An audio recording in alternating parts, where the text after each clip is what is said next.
¿Qué proponemos nosotros a grandes rasgos? Pero aparte de grandes rasgos, la ventaja de tener un grupo parlamentario es que todo esto está concretado en proposiciones de ley, en proposiciones no de ley, en articulado. Es decir, yo voy a hablar de las ideas genéricas, pero estas ideas genéricas están desarrolladas. Yo el año pasado intervine unas 200 veces en el Congreso. Solo me superó otro compañero de UPyD, que era Toni Cantó. Nadie se lee el diario de sesiones y con buen criterio, porque es muy aburrido, pero allí está todo. ¿Cuál es el problema más inmediato que tiene la economía española? Creo que hay un problema grave con las cuentas públicas, lo acaba de comentar Luis. Estamos discutiendo si el déficit público va a ser el 6,5% del PIB o el 6,7%. En el fondo da igual, es que estamos hablando de un agujero en las cuentas públicas de más de 60.000 millones de euros y después de muchos años de desequilibrio. Y esto parece un gran éxito. Eso es un déficit gigantesco, más de 60.000 millones de euros. Y hay un problema de agotamiento del margen para soportar estos déficits, porque la deuda pública comenzó la crisis en el 37% del PIB, pero es que estamos en el 94%, y es que las previsiones son que dentro de nada vamos a estar en el 100%, y cada punto del PIB saben que son 10.000 millones de euros. Estamos hablando de una deuda de 940.000 millones de euros, camino del billón de euros. Bueno, el ministro presume de que ajusta dos décimas cada año, pero es que tiene que ser un ajuste mucho más ambicioso. Bien, pero para responder a cómo hacerlo, primero hay que ver cómo hemos llegado a este desajuste. ¿Es que tenemos un estado del bienestar nosotros mejor que Suecia o Dinamarca? ¿Es nuestro sistema sanitario el que lleva a este problema? Parece que no. El problema es que cuando se produjo la burbuja inmobiliaria, sobre ella cabalgó otra burbuja, que es la burbuja administrativa. Las administraciones locales, las comunidades, en menor medida del Estado, con los ingresos extraordinarios, crearon estructuras como si esos ingresos fuesen a ser permanentes. Y esas estructuras se han reducido mínimamente, esencialmente siguen ahí. Esa burbuja administrativa no se ha pinchado, se ha desinflado mínimamente.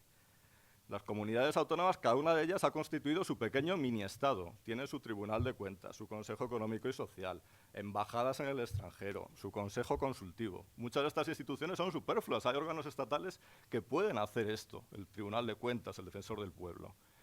No solo está el problema en las administraciones, es que huyendo de las restricciones de las administraciones en cuanto a contratación, salarios, se han creado unos 4.000 entes no administrativos de todo tipo, fundaciones, empresas públicas, observatorios, donde los salarios no se limitan y las formas de contratación tampoco.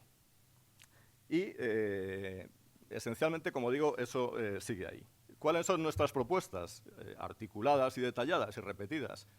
En primer lugar, fusionar ayuntamientos. En España tenemos más de 8.000 ayuntamientos y la mayoría de muy pequeña dimensión. Es que de los 8.000, casi el 70% tienen menos de 2.000 habitantes. Y todos nuestros vecinos, en los tiempos recientes, han aplicado estos procesos de fusión. ¿Por qué no fusionar ayuntamientos? Darían mejor servicio a los ciudadanos y permitirían suprimir las diputaciones provinciales, que ya son superfluas hoy, pero con estos ayuntamientos de mayor tamaño lo serían totalmente, aparte de ser órganos muy poco democráticos en la elección de su dirección. Por supuesto, suprimir todos estos entes duplicados de las administraciones, embajadas, consejos económicos y sociales, tribunales de cuentas, y también una drástica reducción de los entes no administrativos. Algunos se podrían incluir en las administraciones, no todos necesariamente sobran, pero buena parte de ellos sí. ¿Y esto qué nos permitiría? Pues nosotros hemos escrito en la Fundación Progreso y Democracia no uno, sino dos libros, uno sobre el ámbito autonómico y otro sobre el local, y hemos intentado estimar, grosso modo, ¿qué ahorro podría suponer esto? Y nuestra conclusión es que podrían ser unos 26.000 millones de euros en el ámbito autonómico, 14.000 en el local, unos 40.000 millones de euros. La cifra es discutible, a lo mejor nos hemos equivocado. Ya resulta curioso que lo tengamos que hacer nosotros y no el Ministerio de Administraciones Públicas, porque no existe un estudio serio sobre esta cuestión. Pero si en vez de 40.000 fuesen 20.000, da igual. Estamos hablando de un recorte del gasto, que es gasto innecesario, y un recorte permanente, un recorte del déficit estructural, porque dejar de reparar los embalses o las carreteras, como se ha hecho para ajustar el presupuesto, no es un recorte sostenible. Esto sería un recorte estructural. ¿Para qué? Pues para preservar cosas como las que Jesús y Luis señalan que son esenciales. I+D, educación. Ahí sí se ha recortado mucho. Esto es, por usar una metáfora familiar, como si una familia tuviese problemas en las cuentas y que quisiese ahorrar no pagando el colegio de los niños, cuando tiene 17 coches y 17 televisores. Bien, pues hay que recortar el gasto, pero la composición en el recorte ha sido muy equivocada. También hemos introducido propuestas para que el Estado tuviese el liderazgo en este proceso. Una propuesta que era la que llamamos el semestre español. Si hay un semestre europeo en el que los Estados tienen que enviar sus presupuestos a Europa para que les dé el visto bueno, ¿no deberían las comunidades hacer lo mismo respecto al Estado y enviar sus presupuestos ex ante? Sobre todo cuando muchas de estas comunidades están rescatadas y sin nueva legislación ya la ley de estabilidad o los planes de proveedores permiten poner condiciones. ¿Por qué Europa nos rescata y nos pone condiciones y el Estado rescata a las comunidades y no puede decirle, oiga, recorte el observatorio de no sé qué en vez de recortar el gasto educativo? Bien, pues esto, sorprendentemente, lo defendemos en solitario. Y esto me gustaría enfatizarlo. Cuando yo digo que hay un problema de gasto en España, soy el representante del único partido que lo dice. El presidente del Gobierno, en el último debate del Estado de la Nación, dijo claramente que no había ningún problema de gasto, que no gastábamos más que en otros países. Pero no se trata del volumen de gasto, se trata de su composición. Se trata de que mucho de ese gasto es innecesario, no productivo. ¿Quiere eso decir que no hay un problema de ingresos? ¿No? También hay un problema de ingresos porque estoy hablando de ingresos, no de nivel de impuestos. Hay 7-8 puntos del PIB que ingresamos menos que otros países. Sin embargo, los impuestos son muy altos y la paradoja tiene solución. ¿Cómo tenemos unos impuestos nórdicos y este problema de falta de recaudación? Bien, eso tiene dos explicaciones que hemos puesto de manifiesto y también intentado combatir. Uno evidente es la lucha contra el fraude. En España hay una economía sumergida que son 22 puntos del PIB y eso implica que cada año se dejan de recaudar unos 7-8 puntos del PIB, unos 70.000, 80.000 millones de euros. ¿Solucionaríamos el déficit público? Bien, yo no voy a ser demagogo, ya que nos lo están diciendo todos los días, no vamos a hacerlo. Es imposible acabar con el fraude fiscal totalmente, y menos a corto plazo. Pero es evidente que hay un importante potencial de recaudación. De nuevo, no vamos a acabar con los 7 puntos, pero es tan imposible poner eso al nivel de la Unión Europea, porque nuestro nivel es doble de la Unión Europea, y recaudar 2-3 puntos del PIB de nuevo de forma permanente combatiendo el déficit público. Sin embargo, el Gobierno recorta los recursos de la agencia tributaria, da una amnistía fiscal. Nosotros hemos propuesto cosas en la dirección opuesta, aumentar los recursos de la agencia tributaria, que gasta la mitad que sus homólogos en Francia, que sea independiente, medidas de lucha contra el fraude como que las tarjetas de crédito se puedan usar en cualquier compra de más de 10 euros para que quedan registradas, que haya inspecciones de incógnito, cambiar los plazos de las inspecciones, medidas concretas que nos pondrían a nivel europeo, porque la lucha contra el fraude, además, distorsiona totalmente el sistema impositivo, hace que haya un problema de suficiencia y también de equidad. La reforma fiscal. ¿Hay que subir o bajar impuestos en España? Pues si se plantea así, la pregunta es imposible responderla correctamente, porque realmente hay que hacer las dos cosas simultáneamente. Hay que bajar a algunos que están soportando una carga mucho mayor de la que les corresponde, que son básicamente las rentas del trabajo dependiente, que son las que pagan mucho más de lo que les corresponde por su capacidad de pago. En el IRPF tenemos tipos nórdicos, insisto, 52, 56%, pero sin el estado del bienestar nórdico. Pues hay que reducir la carga de esas partes controladas del sistema que se han exprimido y hay que redistribuir la carga hacia otra parte que, porque evade o porque elude legalmente, vive al margen del sistema fiscal. Pues nuestras propuestas son acabar con el recargo en el IRPF, bajar un punto la carga de los 3 tramos más bajos del IRPF, tratar de manera privilegiada la primera vivienda en el IBI, bajar cuotas de la Seguridad Social financiando vía presupuestos, descargar la parte sobrecargada, básicamente rentas del trabajo, y a cambio intentar llegar a esos que viven al margen del sistema fiscal. Por ejemplo, con el régimen de transparencia en las sociedades de inversión, de forma que si una sociedad de inversión tiene beneficios, se imputen a los socios. No haya que esperar a que esos beneficios se distribuyan algún día para que tributen. Por ejemplo, reduciendo el régimen de estimación objetiva, que lleva muchos años sin modificarse, y habría que reducir los parámetros y limitarlo a empresas muy pequeñas. O, por ejemplo, coordinando, reformando los impuestos de sucesiones y patrimonio, que están en manos autonómicas y en unos sitios se bonifican al 99%, en otros son muy distintos. No quiero cerrar esta parte de ingresos sin hablar de otra peculiaridad de UPyD, que es el tema de la financiación autonómica. Ayer mismo en el Congreso, por primera vez, hubo un partido político que votó en contra del cupo vasco. El cupo vasco y la aportación navarra suponen que 2 de las 3 comunidades más ricas de España están sobrefinanciadas, incluso tienen flujos de financiación desde el resto de España, porque se calcula de forma incorrecta cuáles son las actividades que allí realiza el Estado o se reparte de forma incorrecta lo que se ingresa por IVA. Bien, pues esto lo saben los técnicos, esto lo decimos públicamente y UPyD es el único partido que pone estos problemas de manifiesto y vota en solitario. Lo digo porque es difícil que haya equidad y redistribución dentro de un país si queremos que cada una de sus comunidades autónomas sea un compartimento estanco, porque la gente pudiente se concentra más en unas comunidades y la gente con problemas se concentra más en otra. Y nunca he entendido a algunos partidos de la izquierda que son muy redistribuidores de la riqueza, pero quieren que no haya flujos entre comunidades, porque esos flujos reflejan básicamente el funcionamiento del estado del bienestar. No que haya un ejército de ocupación en una comunidad que les exige tributos. No estamos en la Edad Media, aunque algunos mentalmente parece que no han salido de ella. Otro tema, el de la unidad de mercado. Este es un tema que puso UPyD sobre la mesa, el propio término, la propia existencia del problema. Y hay una ley de unidad de mercado que es insuficiente, porque las normas de rango legal más alto no se ven afectadas. Pero bueno, una utilidad de nuestro partido, por ejemplo, poner de manifiesto este problema. Hablaba bien Jesús de la inflación legislativa, efectivamente. Es que aquí el Congreso está legislando todos los días, pero que en disposiciones adicionales de una ley sobre empleadas de hogar se habla de temas energéticos. Y hay 17 asambleas autonómicas haciendo lo mismo.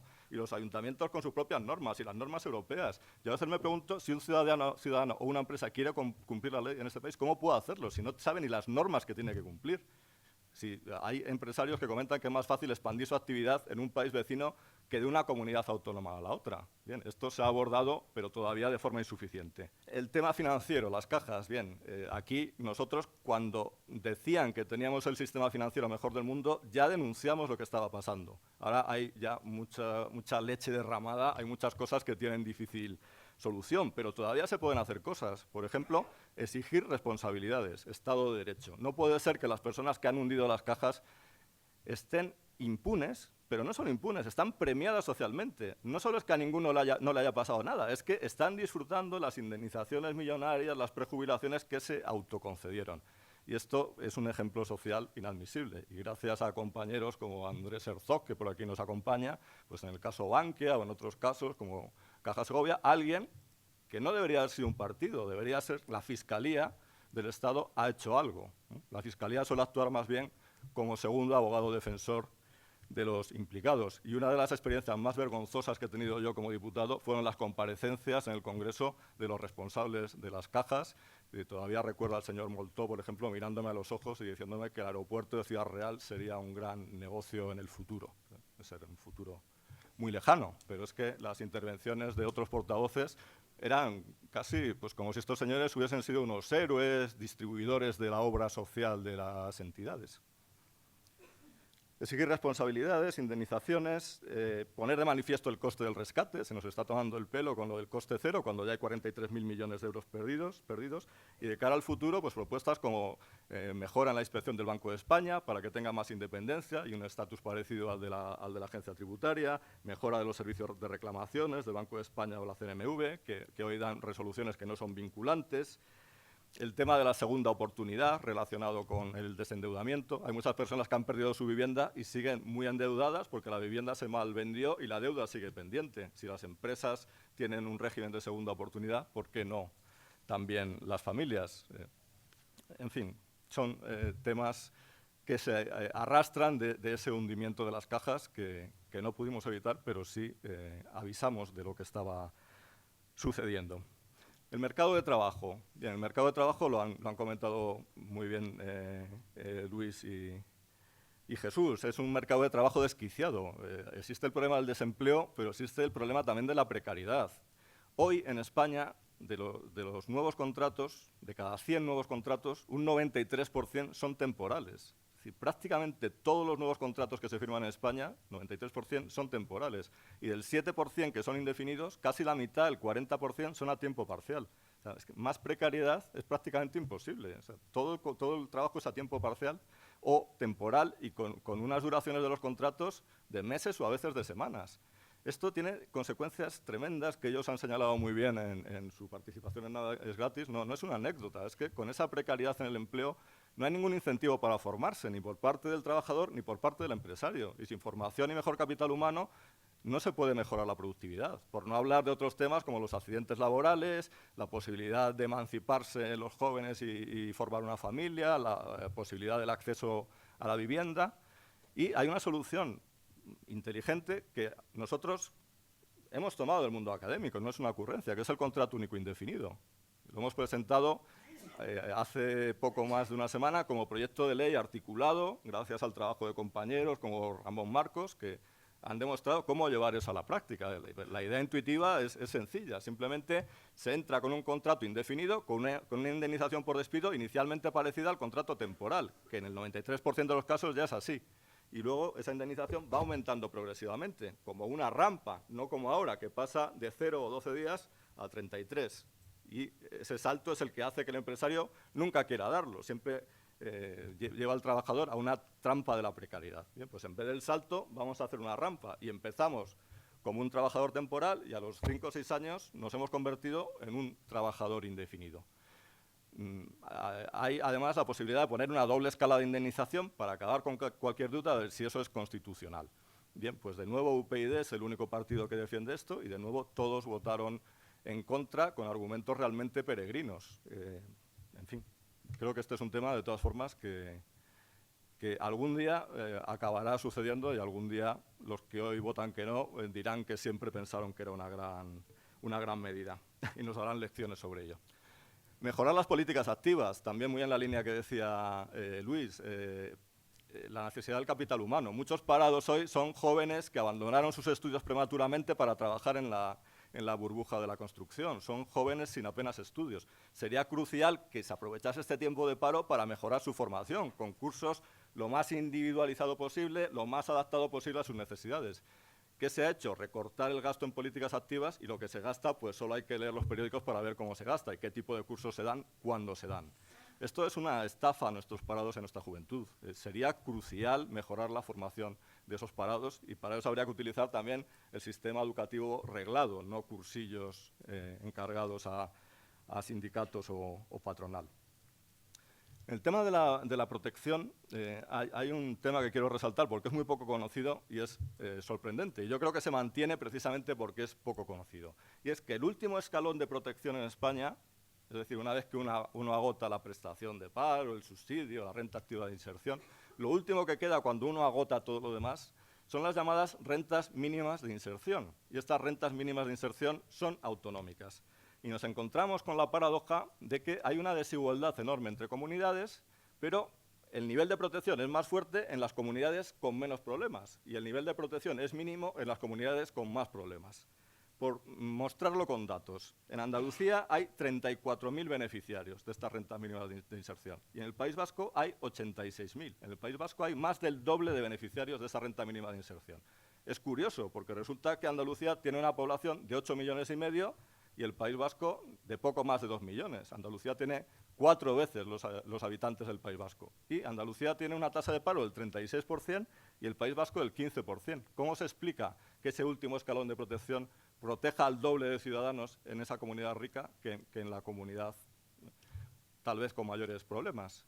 Bien, de nuevo esto lo hemos puesto de manifiesto, hemos presentado propuestas. ¿Cómo se explica? Sí. Pues se explica porque está en el ámbito autonómico y el País Vasco tiene una sobrefinanciación gracias al cupo vasco que le permite este tipo de actuaciones. Pero esto tendría que estar integrado y como mínimo haber una homogeneización de las condiciones de acceso, duración, cuantía en las diferentes comunidades, independientemente de que la competencia estuviese en manos de unas o de otras. Lo curioso de estas cosas es que son desconocidas y gracias a que son desconocidas seguramente se mantienen, porque si no su simple injusticia las haría insostenibles. Y por ir terminando, calidad institucional, independencia de reguladores y supervisores, es otro tema que nos obsesiona y otro tema en el que hemos hecho numerosas propuestas, tanto referida a los supervisores previamente existentes, Banco de España, CNMV, Tribunal de Cuentas, Consejo General de Poder Judicial y Tribunal Constitucional, en cierta forma, que no son exactamente, pero bueno, en el ámbito de cumplimiento del Estado de Derecho. Nosotros sí pedimos que el Consejo General del Poder Judicial sea independiente, estamos en contra del reparto de cuotas, no aceptamos cuotas cuando se nos proponen, también votamos en solitario. Nosotros también señalamos, cuando comparecen los nombrados, que su perfil no es el más adecuado y que no se puede garantizar la independencia cuando el personal se toma de un diputado de un grupo, al margen de la consideración personal que merezca, que a mí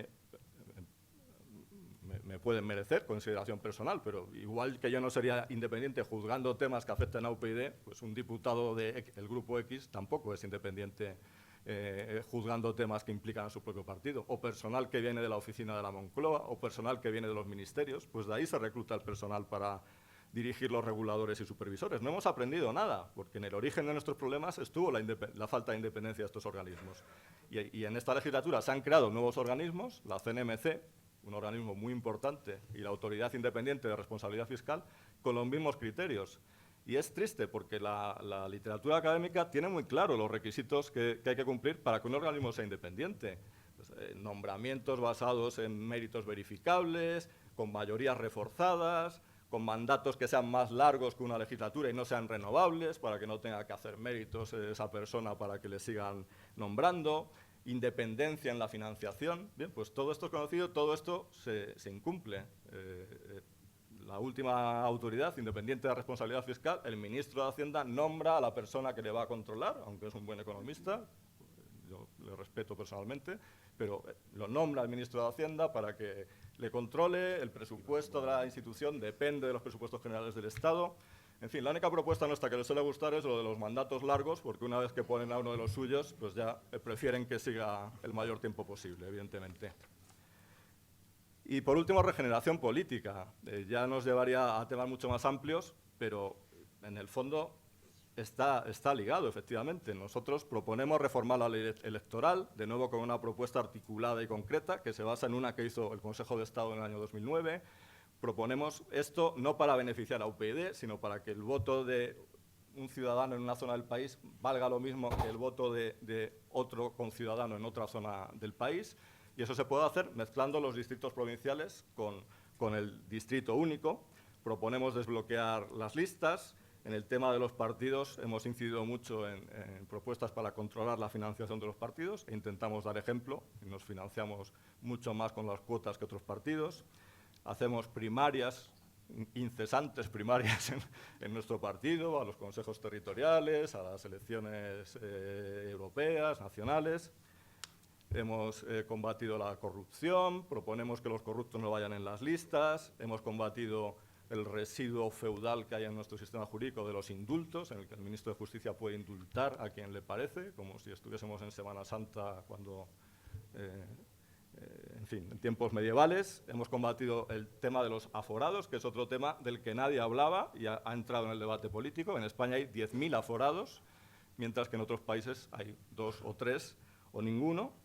Y hemos intentado predicar con el ejemplo. En las instituciones en que estamos, en el Ayuntamiento de Madrid, en la Comunidad de Madrid, pues hay compañeros que han renunciado a coches oficiales, que se han rebajado voluntariamente el salario. Al final es la mejor forma de predicar, seguramente. Conclusión, pues a mí me sorprende cuando nos dicen que somos un partido sin ideas. Creo que tenemos un programa muy coherente y que hay muchas de estas ideas que la sociedad los comparte y el resto de partidos no quieren mirarlas, y el problema principal es que la sociedad sea consciente de que hay un partido que sí defiende todo esto, que sí lo defiende en solitario, pero aún así no lo digo con melancolía, porque sí he notado en estos años que el que haya un partido, por pequeño que sea, que pone estos temas encima de la mesa, tiene una gran fuerza moral. Es muy difícil, una vez que se ha puesto encima de la mesa, ignorarlo o eludirlo. Y a menudo condiciona la actitud de los demás. Y eso es lo que hemos ido haciendo en lo que llevamos de legislatura, y esto es lo que queremos seguir haciendo en el futuro, cada vez con más fuerza, si los ciudadanos nos respaldan, por supuesto.